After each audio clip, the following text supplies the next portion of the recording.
An agent is an AI assistant, and let us build one.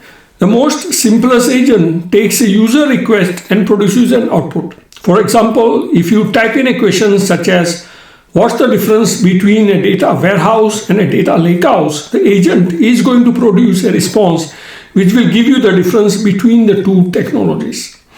Now, behind the scenes, the agent is taking your request, sending it to a large language model such as OpenAI and returning back the response to you.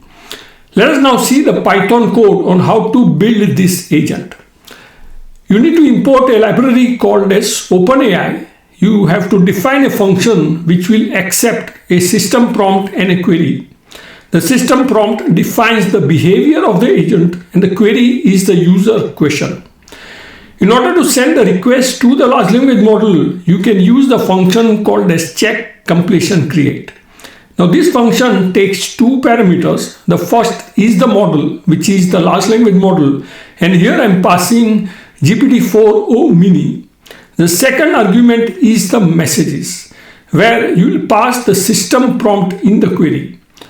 So for this we are passing two messages. The first has got a role of system and the content is the system prompt. The second has got the role of the user and the content is the user query. Now you can call these functions by passing the two parameters. So here I am passing the system prompt which says that you are a data engineer, which defines the behavior of the agent. The second is the user query, which is what is the difference between a warehouse and a lakehouse. Now once you will execute this function, you will also see an execution trace. This trace will have the time taken to get the response as well as the number of tokens which represent the number of words in the response. The final output will be the response which is returned by the large language model. So congratulations, you just built your first agent.